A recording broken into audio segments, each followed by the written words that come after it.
pain arrives without permission. It knocks at the body and tests the mind. Many run from it, many fight it, few listen. I am Shi Heng Yi, and today I invite you into a quieter truth, one taught inside temple walls, long before modern comfort softened human will. In Shaolin, pain never stood as punishment. Pain served as a message, a mirror, a guide pointing toward imbalance, attachment, and hidden fear.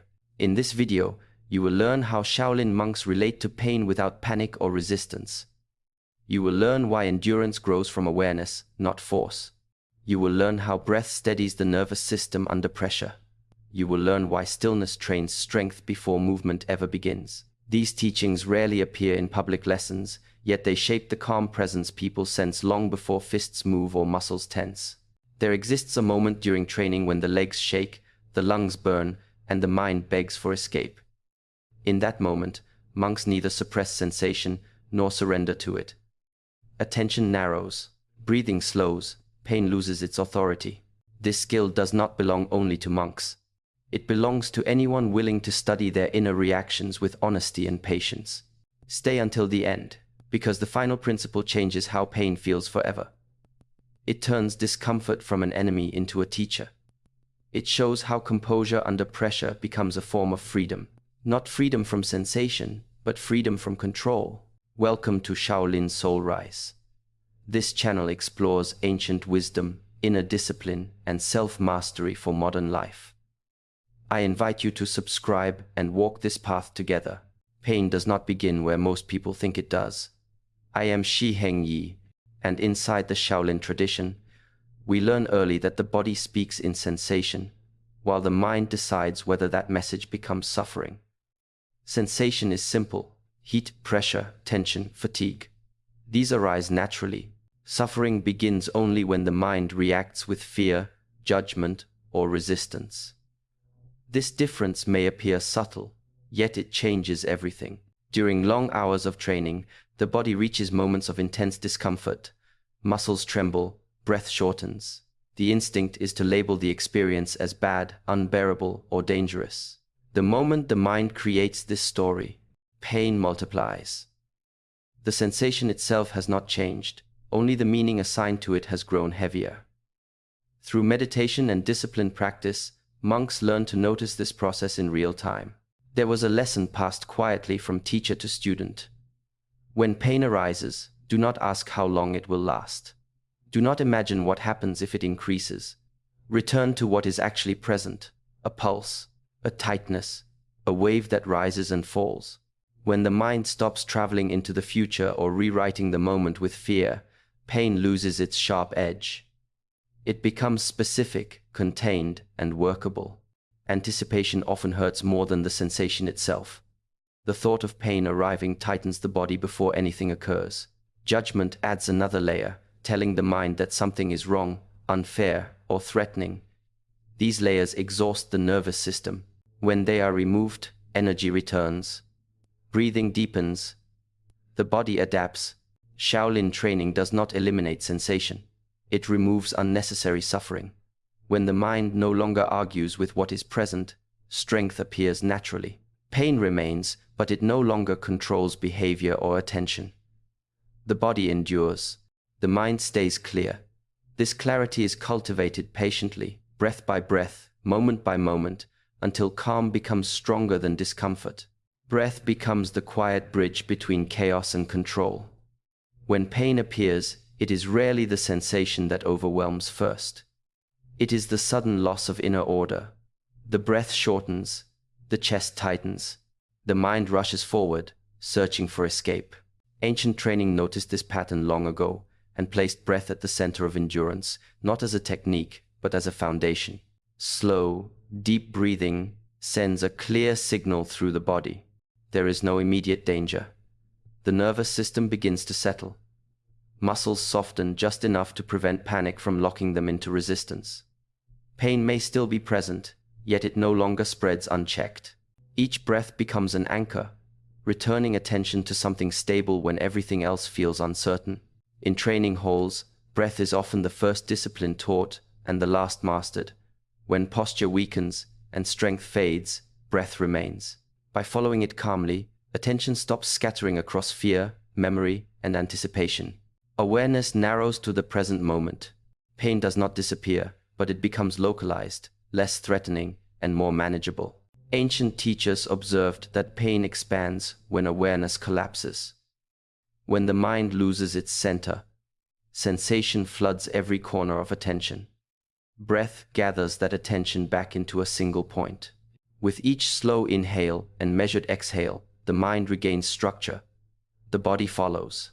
This practice builds inner mastery quietly, not through force, but through consistency. Breath after breath, the nervous system learns a new response. Discomfort no longer triggers panic. Pressure no longer demands reaction. Over time, this steadiness carries into daily life. Stress arrives, conflict arises, uncertainty appears, and the breath responds before the mind spirals. Through this discipline, endurance stops being an act of resistance. It becomes an act of presence. Pain weakens not because it is fought, but because awareness remains unbroken. True endurance begins in silence. Long before the body is asked to move, it is asked to remain still. In ancient training, stillness is not rest. It is a discipline that exposes the restless habits of the mind and the hidden tensions of the body. When movement stops, discomfort speaks clearly. The legs ache, the back tightens, the urge to shift grows strong. This is where endurance quietly takes shape. During immobile meditation, the body learns a new language. Instead of reacting, it listens. The nervous system encounters discomfort without escape and discovers that nothing breaks. Sensations rise, change, and pass on their own. Patience is no longer an idea. It becomes a physical experience, written into muscle memory and breath. Force trains the body to push. Stillness trains the mind to remain. When the body is held without movement, small sensations feel large. The instinct is to fidget, to adjust, to resist. Each time this impulse is observed and released, internal stability deepens. Over time, the threshold of tolerance expands without strain. Calm becomes the default response. Ancient teachers understood that a mind unable to sit with discomfort cannot remain clear in motion. Before learning to strike, block, or endure impact, monks were trained to stay unmoved internally. A steady mind directs energy efficiently. A scattered mind wastes strength. Stillness reveals this truth without words. Through repeated practice, the nervous system rewires itself. Discomfort no longer signals urgency. The body relaxes even under pressure. This quiet conditioning creates a foundation that no amount of force alone can provide. When movement eventually returns, it carries this calm within it. Endurance built through stillness does not shout. It does not harden. It deepens. The body learns resilience not by resisting sensation, but by allowing it without collapse. In this way, inner mastery is formed long before any external test appears. The body listens more closely than most people realize. Every thought sends a signal. Every emotional shift carries instruction. When the mind tightens in fear, the body follows without question. Muscles contract. Breath shortens. Energy drains. Pain sharpens. Ancient training observed this chain long before modern science gave it language. Within Shaolin practice, strength is guided, not forced. The mind is treated as the commander, the body as the instrument. When the commander panics, the instrument falters. When the commander remains calm, the instrument adapts with precision. Pain does not disappear, yet it no longer overwhelms. The body responds intelligently instead of defensively. During demanding training, moments arrive when effort alone cannot carry the body forward. The deciding factor becomes mental tone. A tense mind creates resistance inside the muscles themselves. A relaxed mind allows circulation, alignment, and breath to work together. Endurance increases without strain. This is not softness, it is efficiency. Hardening the body without calming the mind creates fragility. The outside may appear strong, yet the system remains reactive. Ancient teachers warned against this imbalance. True resilience begins by calming the source of reaction. When the mind releases urgency, the body conserves energy. Pain signals are received, not amplified. Through repeated discipline, the nervous system learns a new pattern. Pressure no longer triggers immediate contraction. The body waits for instruction. This pause creates space. In that space, choice appears. The practitioner responds rather than reacts. This inner command does not develop overnight. It grows through awareness, breath, and consistency. Each calm response reinforces trust between mind and body. Over time, pain tolerance rises naturally, not because the body becomes numb, but because the mind stops shouting danger where none exists. In this alignment, endurance becomes steady and sustainable. The body moves with less resistance. The mind remains clear. What once felt overwhelming becomes workable. Control returns not through dominance, but through understanding. Endurance is not rushed. In ancient training, progress unfolds like seasons, not like sudden storms. The body is never shocked into obedience. It is guided, step by step, into unfamiliar territory until discomfort feels less like a threat and more like a visitor passing through. This slow approach protects not only the body, but the mind that governs it. Exposure to discomfort is deliberate and measured. Cold touches the skin briefly before staying longer. Strain enters gently before it deepens. Impact is introduced with awareness, never with recklessness. Each stage teaches the nervous system an essential lesson. Sensation can be intense without being harmful. This understanding builds trust from the inside out. When discomfort arrives too suddenly, the nervous system reacts with alarm. Muscles lock. Breath becomes shallow. Energy scatters. Gradual exposure prevents this collapse. The body learns to remain functional under pressure. It stops confusing intensity with danger. Calm becomes familiar even in challenging conditions. Ancient teachers valued patience more than bravado. They understood that forcing endurance too quickly damages confidence. The mind remembers failure more vividly than success. By progressing slowly, each session ends with completion rather than defeat. This strengthens self-belief. The practitioner begins to trust both the body's resilience and the mind's guidance. Over time, these small exposures reshape perception. What once felt unbearable becomes manageable. What once caused panic now invites focus. The nervous system adapts quietly, without drama. It no longer sounds alarms at every signal of strain. This method extends beyond physical training. Life itself applies pressure gradually, then suddenly. Those who have trained with patience respond with steadiness. They do not freeze when discomfort appears. They recognize it. They stay present. Pain tolerance grows not from shock, but from familiarity built through respect, discipline, and time. Peace is not built on soft ground. In ancient practice, comfort was never rejected, but it was never depended upon. Monks learned early that tying peace to ease creates fragility. When comfort becomes a requirement, its absence feels like danger. The mind tightens. Fear rises. Pain sharpens. Freedom begins when comfort is released as a condition. Daily life inside the temple offered few guarantees of ease. Simple meals, sparse living, long hours of practice. None of this was designed to punish. It was designed to clarify. Without constant comfort, attention turns inward. The mind learns that calm does not vanish when conditions change. This discovery weakens the fear that feeds pain. When discomfort appears, those who cling to comfort feel threatened. The body reacts before the mind can respond. Tension spreads, sensation intensifies. Those trained without attachment meet discomfort differently. They recognize it as temporary, familiar, not an emergency. The absence of fear softens the experience before it fully forms. Ancient teachings emphasized appreciation without dependence. Warmth was enjoyed, not expected. Rest was welcomed, not demanded. Because comfort was not promised, its loss carried no shock. The nervous system remained steady.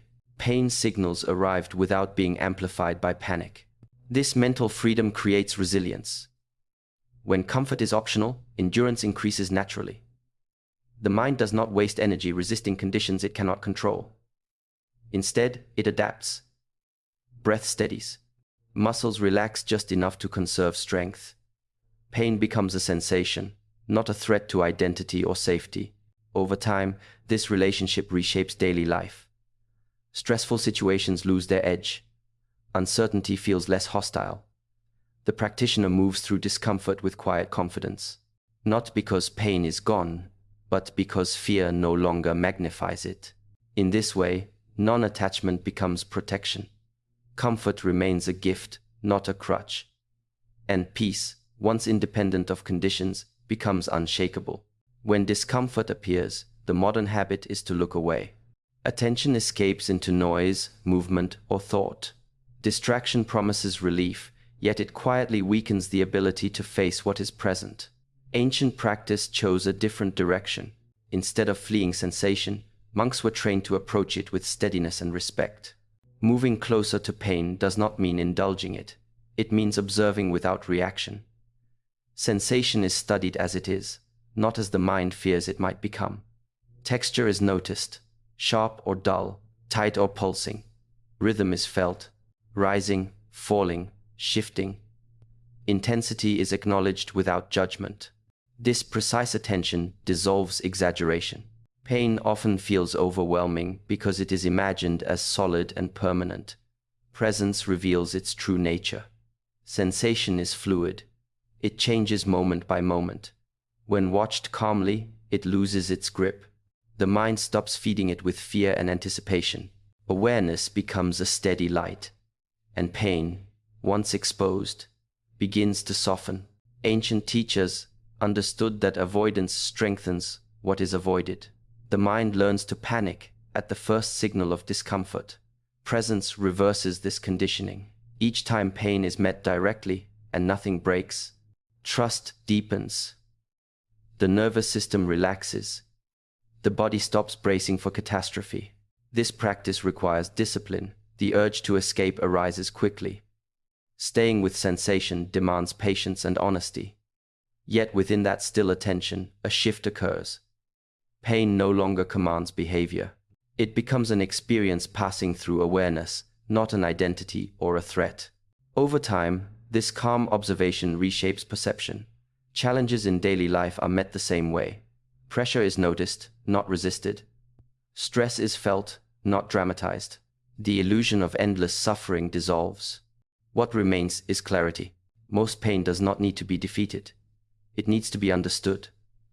And understanding begins with presence that does not turn away. Endurance is built quietly, one repetition at a time. Each day, the body is guided through practice that tests limits without overwhelming them. The first session may feel impossible. Muscles tremble, breath labors. The mind whispers that it cannot continue. Yet, when the session ends, evidence remains. The body survived, the mind held steady, and discomfort passed. This simple truth begins to reshape perception. With each completed practice, the nervous system learns a new rhythm. Fear diminishes because it meets proof. Pain is no longer an abstract enemy, lurking in anticipation. It becomes a known presence, measurable and manageable. The mind stops inventing catastrophes and begins to trust the body's capacity. What once seemed unbearable is recognized as temporary, part of a natural cycle of challenge and recovery. Ancient teachers understood that growth does not occur in sudden leaps, but in accumulation. Daily discipline, repeated without expectation of drama or reward, conditions both mind and body. Strength is not measured in force alone, but in reliability, the ability to endure consistently, steadily, without collapse. Each session leaves an invisible mark, building a reservoir of confidence that pain cannot easily erode. Over time, the mind stops doubting its own ability to sustain discomfort. Sensation may remain, yet the fear that amplifies it softens. Pain transforms from an adversary into a teacher, its arrival no longer a signal to retreat, but an invitation to practice presence, breath, and focus. Endurance becomes habitual, embedded at a level deeper than thought. Through patient repetition, discipline becomes a companion. The practitioner learns that limits are rarely fixed. They shift, expand, and reveal themselves slowly, guided by awareness and consistency. Pain remains, yet it no longer commands attention or dictates action. Each day confirms what the body and mind have always been capable of: quiet, steady resilience. Pain is raw and directionless until it is guided by intention. Left alone, it can fracture the spirit, leaving fear, resentment, or helplessness in its wake. Shaolin practice transforms this force by linking it to purpose. Every moment of discomfort becomes part of a greater path, a step toward mastery, clarity, and self-realization. When pain carries meaning, it ceases to be a punishment and becomes a teacher. In the temple, every practice is framed by intention. A long stance, a grueling strike, or a cold morning ritual is not endured for its own sake. It is endured to cultivate presence, to strengthen will, to align mind and body. Pain observed through this lens becomes measurable and instructive. The body signals limits, the mind interprets lessons. Discomfort becomes data, not doom. Purpose reshapes perception. A muscle that burns or a nerve that throbs is no longer simply suffering. It is evidence of effort, a reminder of growth, a tool for self-mastery. This shift is subtle yet profound. Energy once wasted in fear is redirected into awareness and focus. The practitioner begins to move through life with the same principle, recognizing that challenge, when aligned with intention, carries fuel rather than frustration. Ancient teachers emphasized that pain without purpose is hollow. The same sensation can break one person and elevate another, depending on the mind's orientation. By connecting discomfort to a larger vision, fear diminishes, endurance increases, and clarity emerges. Each trial becomes a mirror, revealing strength that would otherwise remain hidden. Through this approach, the practitioner discovers an inner alchemy. Pain is neither enemy nor obstacle. It is a medium for transformation. What once felt meaningless now propels growth, guiding every step toward mastery, resilience, and quiet spiritual freedom. Pain is not something to be defeated, but something to be understood and embraced with calm awareness. Shaolin practice teaches that through mindfulness, steady breath, disciplined effort, and non-attachment, the mind can remain unshaken even when the body is challenged. By observing discomfort without fear and responding with presence, clarity, and inner control naturally arise. This approach transforms pain from an enemy into a guide, revealing strength that is quiet yet unbreakable. In daily life, we can carry this wisdom by meeting challenges with patience, noticing our reactions, and returning again and again to steadiness and breath. Each small moment of mindful endurance builds resilience that extends far beyond the temple walls. May this understanding inspire calm, mastery, and balance in your own journey. If this lesson resonated, please like this video and subscribe to Shaolin Soulrise, where ancient wisdom meets everyday life.